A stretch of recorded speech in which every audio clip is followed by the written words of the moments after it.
Hello and a very good morning for all of you who were able to get up after last night. Wonderful dinner. Thank you again for the host for having us. And we have a very exciting and full day ahead of us. And I just would like to welcome again more formally to you at the Beyond the Obvious Cultural Agora. And I have to read it because I just couldn't memorize, because it's in a partnership between Culture Action Europe, the British Council, thank you very much, embassies and cultural centers of Austria, Bulgaria, Croatia, Malta, and Slovenia, together with the European Commission representation in Rome. So you see that we are trying to do what we are preaching, to try to create a larger and larger cooperative space and exchange of ideas for us. And a special welcome in the panel for Michel Magnier, who was kind enough to come again. This is the second time in 1 year, but times are changing very fast since last BTO, as you can see. And Michel, having a public career, you have to know that he joined the Commission already in the high days of '92 with nobody else than Jacques Delors, who might still be the most likely candidate to be the patron saint of the Maastricht Treaty and all other. And you were there in his personal cabinet. And since then, you had a career within the Commission, and since 2013, you are the director of the DG for Culture and Creativity. Thank you very much for honoring us with you. And as we were just talking in our membership forum, on Wednesday afternoon, we suddenly realized that we almost missed the historical opportunity when a commission communication had culture in its title as well. Thank you again and congratulations on that one. Probably you will talk a little bit about that for us.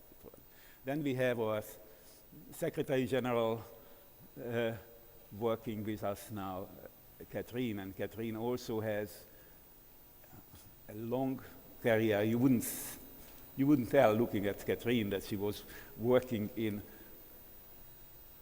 so many different capacities already in her career. And she had been with Culture Action Europe as board member and later as a policy officer and most lately as acting Secretary General. And then we have with us the third member of our panel, Barreca. I wouldn't tell how old she is because I have just seen that she was introducing herself, telling that she has more experience than she looks like. She is one of the prime examples how even a small city can create miracles based on culture. She is from the south. As a lot of young intellectuals going out from the south, she studied in New York and worked there, and then went back. And hopefully you will have a story for us to tell. So after the panel, I will invite Vito Borelli to say a few words of opening to us. And with this one, I would like to ask Katherine to say a few words. Thank you, Robert, for that introduction, and welcome everybody to this exciting conference in exciting times. Belonging and Becoming is an interesting title. It's the title of two things at Culture Action Europe, and only one of them is this conference. Nonetheless, I'd like to start with explaining where the conference title comes from and what the thoughts are behind it. You know, when one thinks about belonging, we thought about it in the team, and it's a complex thing. We belong here in the cultural world. I feel a sense of belonging with some of you as friends, as colleagues, as cultural operators. I belong to my family. I belong to Belgium, the country that I am living in. I belong to the UK, to Germany, my official nationalities, and I belong to Europe.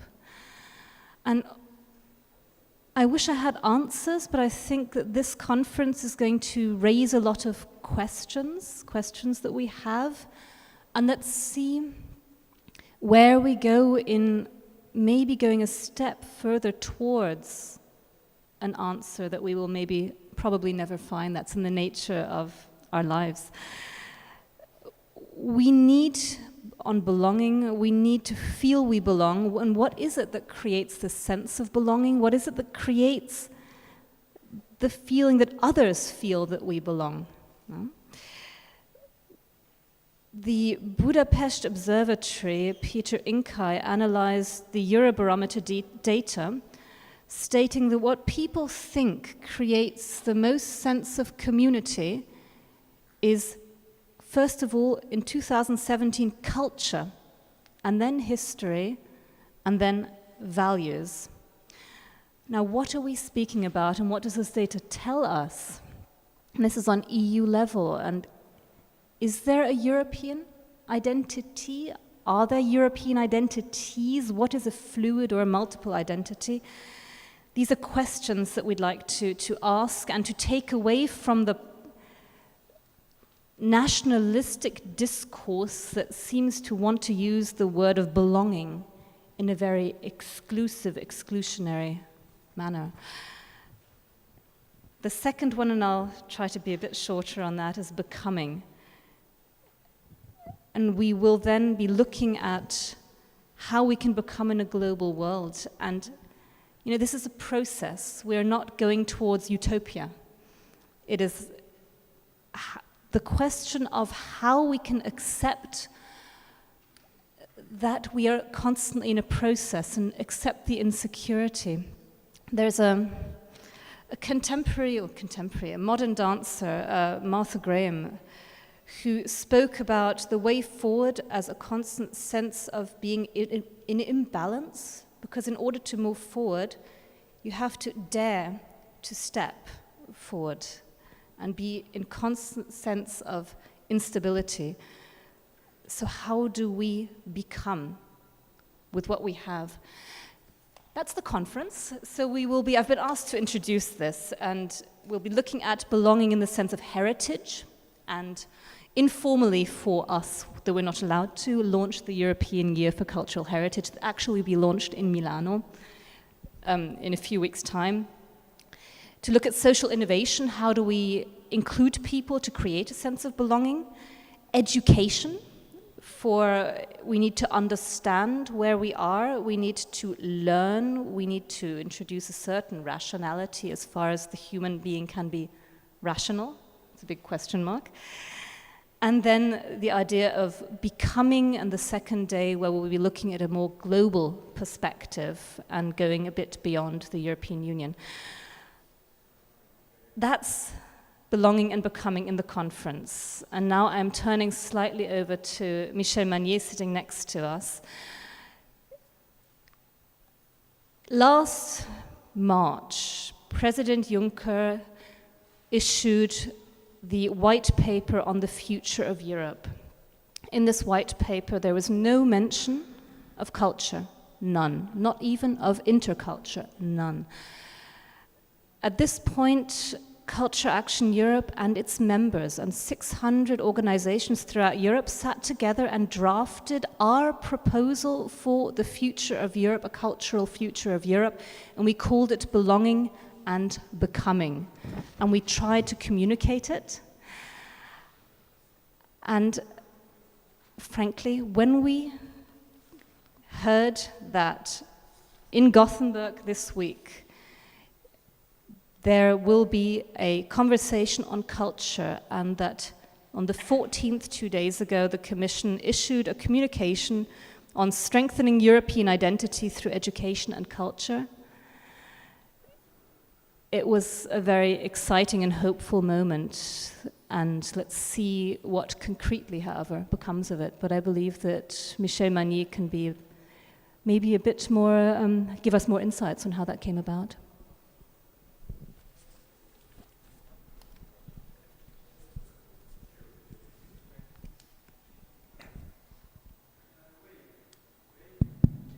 Okay, thank you, Katherine. Good morning to all of you. It's my pleasure to be here again for the annual event of Culture Action Europe. It's actually the second time I participate. The first time was in 2013, already in Rome, basically. And I remember very well this conference, which was about crisis and transition. And I remember Luca Bergamo's keynote or intervention on this topic. It's a pleasure to see you here, by the way, and thank you for being with us today.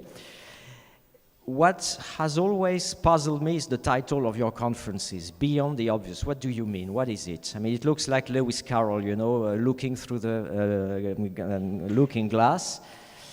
And then I was wondering, what is the obvious, honestly? For most of us, probably the obvious is that culture is important, but that's our usual rhetoric.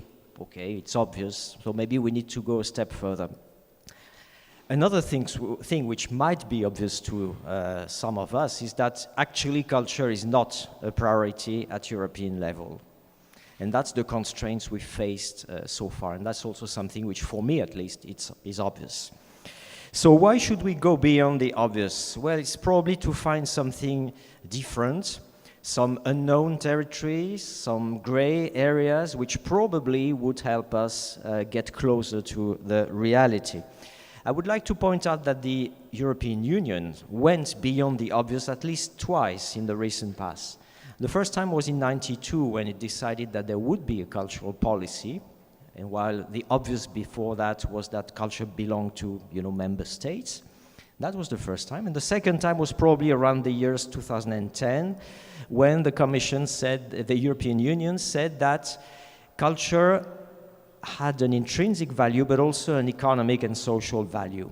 And this, I think, was another change in what was so far considered the obvious. So I'm supposed to be a prelude speaker, so I'll try to bring you into 2 or 3 of the unknown territories I think we should now be exploring. And the first one for me is convergence. It's striking, I've been 5 years in my job now, it's striking that thanks to the digital shift, there's a convergence in most areas of cultures.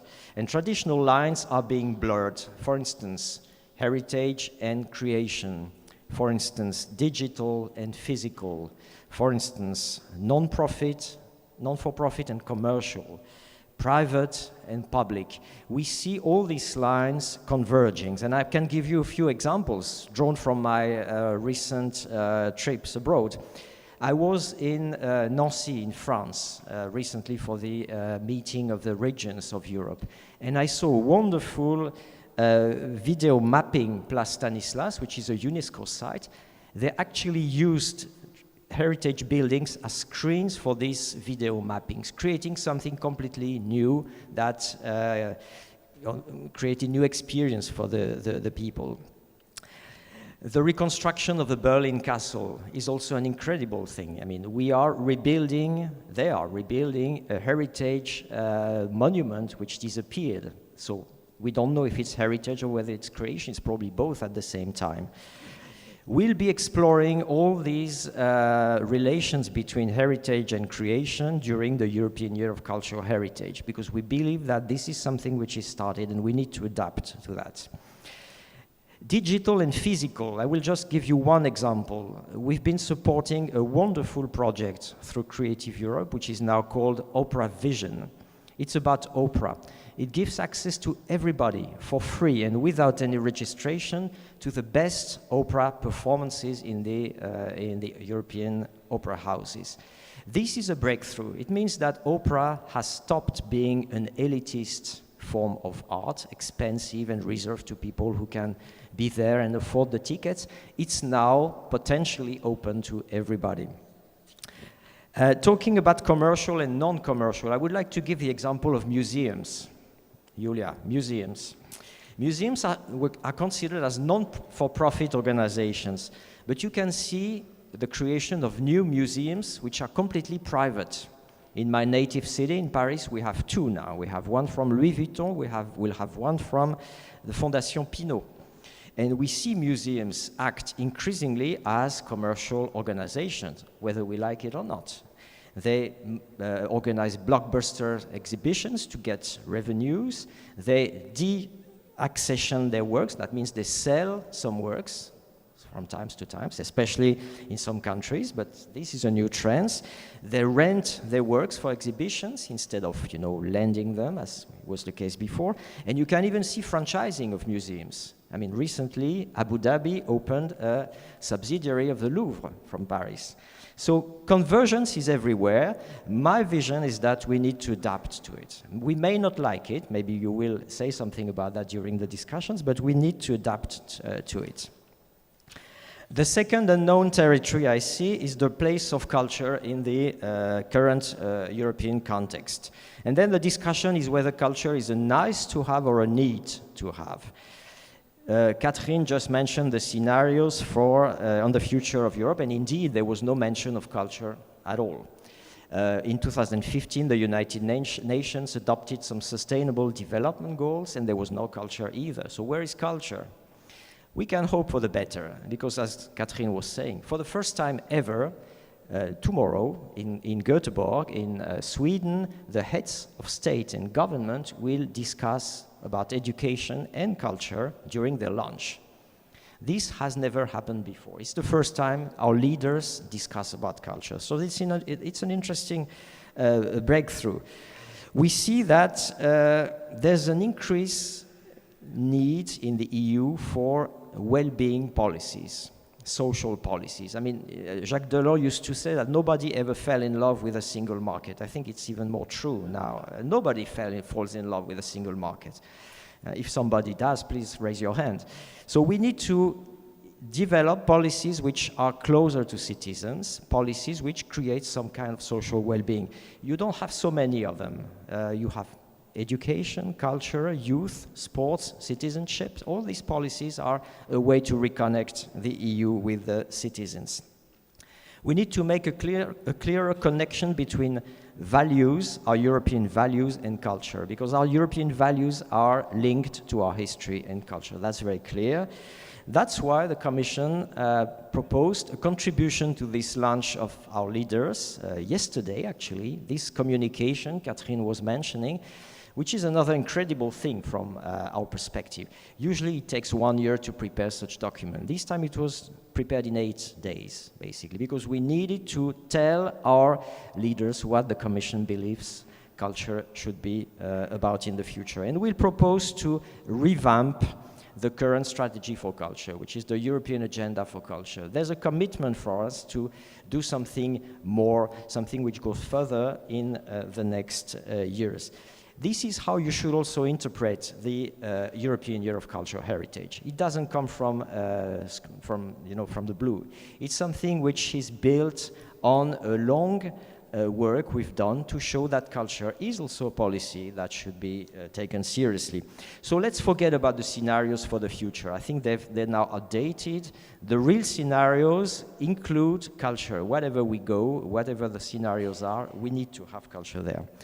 And of course, if we have a policy, we should explore a third unknown territory, which is funding money for culture. We need to accept that our current paradigm, which is that culture should be funded by public money, is not legitimate any longer. Of course, we would all like to continue with a system which is based on public grants, but money is scarce and needs are increasingly huge. So we need to find alternative ways to fund culture. We have identified some of them already. Bank loans are a solution. I mean, the banks, they should also support and finance culture. And that's why we've developed a guarantee facility under Creative Europe, which is taking off very well. And the good news is that it's so promising that already we got an increase by 50% of the budget of this guarantee facility, which means 180 million of money for culture through bank loans. And the idea behind is that since banks will never lend money to culture, we need to reduce the risks for banks so that they understand that there's a market and that's a social need here. We also rely on crowdfunding. We believe that citizens should participate in the funding of culture, so we've set up a network of crowdfunding yesterday. We also believe that private companies which make a lot of money sometimes, they should contribute according to their social responsibility. Yesterday in the taxi which led me to my hotel, I saw the Colosseo. The Colosseo was renewed by Tots, I think. They spent 15 million euros. I think that's fine. I mean, at least the Colosseo has now been renewed, and it's fine. Everybody can enjoy it. At European level, we have a program which is very small. It's 0.15% of the European budget. 0.15. It's ridiculous. Our vision is that this budget should absolutely be doubled in the next programming period, which will start in 2021. So our bid is that we should have 3 billion euros for culture in the next period. We should expand the perimeter of this program. We should do more with it. We should have different actions than the one we have at the moment. We want an action to support mobility of artists, creators, and cultural operators. Mobility is essential, and we want to build on the success of Erasmus. We must have an action to support European music, just as we have an action to support the cinema through media. Because European music is something which is at the crossroads between competitiveness of the economic sectors and cultural diversity. And now with the streaming mode of distribution, we can use these instruments to promote this agenda. And finally, we want the program to also include an international dimension. We now have a strategy for cultural diplomacy. We need to have an instrument to support the efforts of cultural players all over the world, and we need to have a budget for that. So in conclusion, I think we need to change our rhetoric. We need to accept that culture will have a role to play in the future, so it's really time to go beyond the obvious. We have encouraging breakthroughs, what happened yesterday, what will happen tomorrow. This clearly shows that there's a momentum for culture. And so I hope that your conference today will help consolidate this momentum. Thank you. Thank you.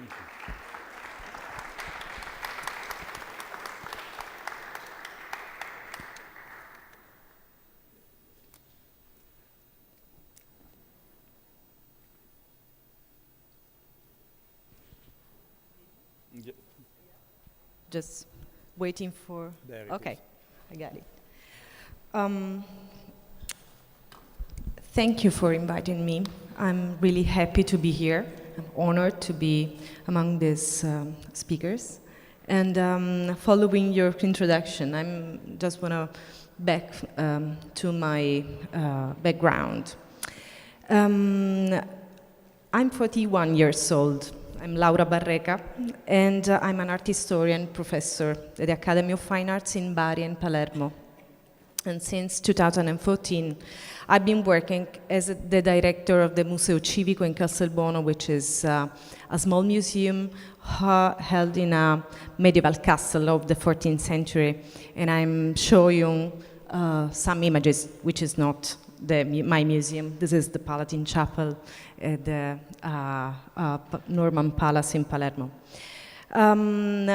Thank you, Michel, for the interesting points, because I'm trying to, with my experience, to go into these topics and the points you suggested and you told. I studied, as the mostly part of my generation, I studied abroad of Sicily. I was born in Palermo. And I studied in Rome before, and then in New York. Then I came back to Sicily, trying to bring back my know-how and my home place, which is not so easy at this time. But talking about the situation in Europe, I'm talking about some examples through my experience, through my professional experience in my museum and in my home place, which is Palermo. And next year we are getting closer to the European Year of Culture, but as the mostly part of you, the upcoming year will be the strategy for the development of culture within the European society. And also because Palermo also was recognized as the capital Italian of culture in the same year. Because maybe Palermo is a symbol of cohabitation of different culture in the past and during the centuries. In 2016, the Byzantine Arab Norman, I'm adding Byzantine, but the UNESCO's World Heritage is just Arab Norman, but we are also Byzantine, was included in this list as an example of a social cultural syncretism between Western Islamic and Byzantine cultures on the island. And you'll see here on my back this wonderful mukarnas, which is the roof of the Palatine Chapel, and is an Islamic architecture in a church totally covered by these amazing mosaics, Byzantine mosaics. So this itinerary in Palermo, and I'm going forward with some of this example. This is the Palazzo della Zisa. Includes a series of 9 civil and religious structures dating from the area of the Norman Kingdom of Sicily. It is also a testimony to the fruitful coexistence of people of different origin and religions. And I'm talking about Muslim, Byzantine, again, Latin, Jewish, Norman, French, Spanish, and all the dominations that we had in Sicily. In Palermo, we had the tombstone, the famous tombstone with the quadrilingual inscription. It's a beautiful piece in color marble that is preserved in the Museo della Zisa that I showed you before. This tombstone was realized at the time of the King Roger II, between the 11th and 12th century. The text is written in 4 languages, and you see Arab, Jewish in the upper part, Latin on the left, Greek on the right, and Arabic in the lower part. And since it is written in 4 languages, the tombstone is a testimony of the multiplicity of cultures in Palermo in the Norman ages. And because of the final formula on the invocation of mercy, this tombstone has become a symbol of peaceful coexistence and tolerance among different people. So I'm talking about what happened in the past. So turning back to the contemporary age. In 2018, Palermo will be the capital of culture, but also will host Manifesta 12. Manifesta, it's a nomadic biennial, and about contemporary art. It's a traveling platform on a project based on community, and the success of the format depends on the relationship between the international format and the communities. I will say, I say the local actors and the involvement and the engagement of the local communities into the format. Ippolito Pestellini Laparelli, he's the curator, but he is not a curator. He's a cultural mediator. He's an architect. He's working for the firm of Remkolas, the firm in Rotterdam. So, from this point of view, they are working on the city, in town. They are working in Palermo, starting from the educational. This is some other Arabian Norman architectures and the cathedral. Yeah. Manifesta is working starting from using a bottom-up strategy, starting with the educational, involving children for the poorest neighborhoods at the school in the suburbs, making projects within the urban scale. And just for giving you an example, they are working on the educational hub, which is a project of the educational department made in collaboration with the University of Palermo and the Academy of Fine Arts and the transport company AMAT, also supported by the Ministry of Cultural Heritage and Tourism. This hub is a traveling education platform to reach out and engage with various communities and neighborhoods of Palermo during Manifesta. It's just to give you some example of what's going on in Palermo for the next year. So in this 3 days conference, we talk about culture and its ethical and political role in the society. And we need to maybe address and afford these topics through different perspectives. I would like to remark the importance to consider contemporary geopolitical condition in the Mediterranean as a starting point of a cultural process and not only as a problem to dealing with. Sicily of today, once again, is a point of confluence and between continents, nations and religions. Palermo, the Israeli novelist Abraham Yehoshua said it is a potential Mediterranean Brussels. For the increasing of transformation in the landscape and society, and due to the migrations flow. Let me go forward. Palermo, as the mayor of Palermo, Leoluco Orlando, loves to say, it's a Middle East city in Europe.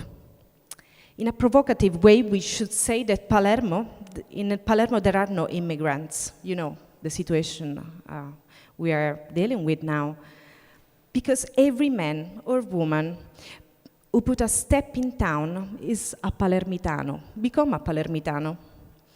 This condition makes this place not only the capital of the Italian culture, but the capital of cultures, in a plural.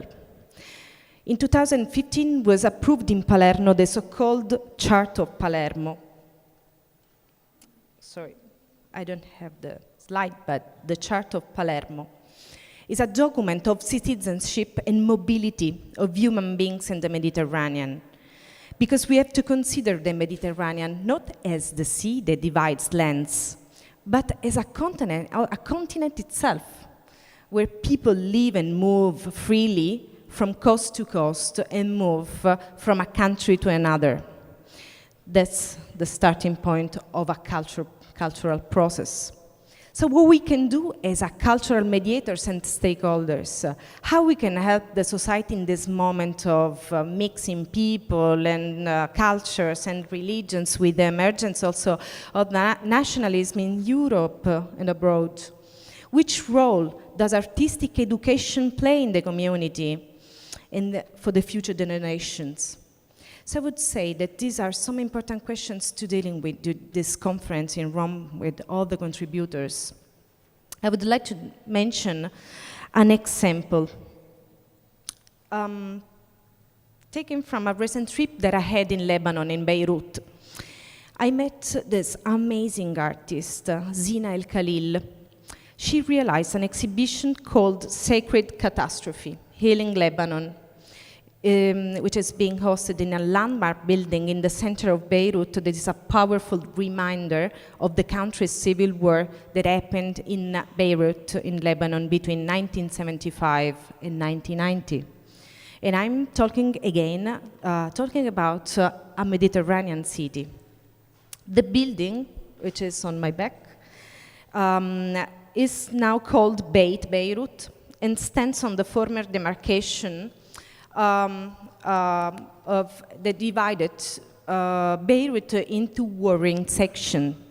East and West, separating the Muslim and the Christian side.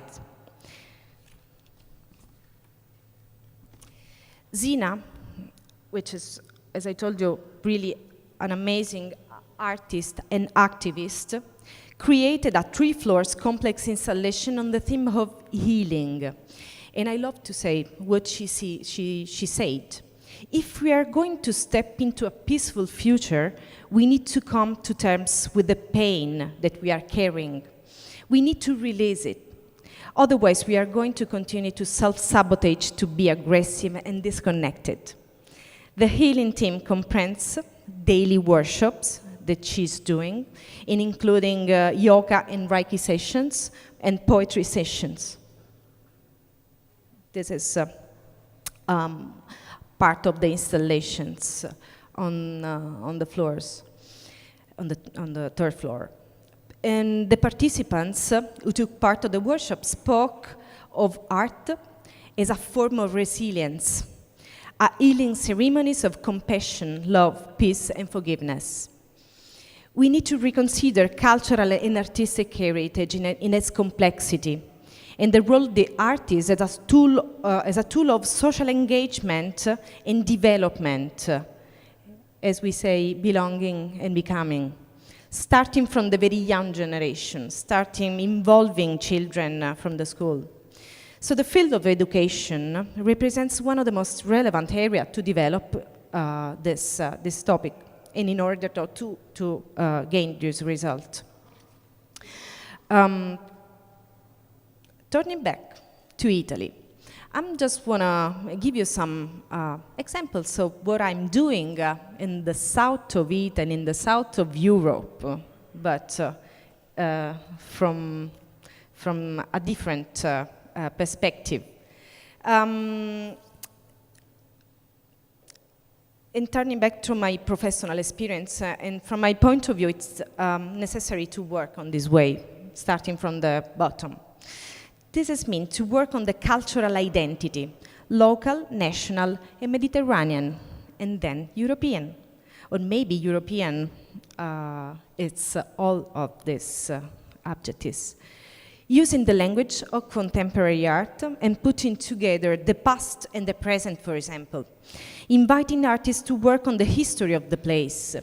And I'm strongly convinced that a bottom-up cultural approach could address the process of building the identity and helping the sense of belonging to a place. The Museum of Castelbuono is located in Sicily, in the northeast of Sicily, close to Palermo, just 1 hour from Palermo, at the feet of the Madonie Mountains. It's a beautiful place. It's a lovely place, which has become an international tourist destination for the marvelous historical sites and the landscape in a thriving cultural scene. The museum is housed in this medieval Ventimiglia castle realized in the 14th century, which hosts an important collection from archaeology to ancient art, antique silvers and applied arts, and so on. In addition, we have this beautiful Palatine chapel covered by a realized in the 17th century with a plaster decoration by Giacomo and Giuseppe Serpotta. All this makes this an example of a unique, complex sites for cultures, for past and present. So the focus of the exhibition that we realized is about the local history and the Sicilian historical landscape and the Mediterranean scenario. A few years ago, among the other events we were working, we invited Imma Vitelli, who is a journalist based in Rome, actually. And the museum went in a public school, in a high school, to talk about the Mediterranean, the situation in the Mediterranean. And we invited also all these young people that survived from this catastrophe in the Mediterranean. And among other events, we dedicated an exhibition to Pino Pascali, which is a tribute to a seminal arte povera artist. But we called the exhibition Pino Pascali the African show, and then we organize shows of Italian artists work on the cultural heritage. Our program exhibition, and maybe it's turning back to what Michel said, this is not a video mapping, but we used to program our summer exhibition related to the Ipsigrok Festival, which was awarded as the best festival in Europe in 2015. And we used the facade of the castle as a magical projection, and to show how an institution can go out of the museum and can be, in a way, be interesting for those who were not getting into the museum. At the end, just for giving other example, this is one of the savages. So you have this, more or less 3,000 people coming in the square in front of the museum, and it's a very exciting moments.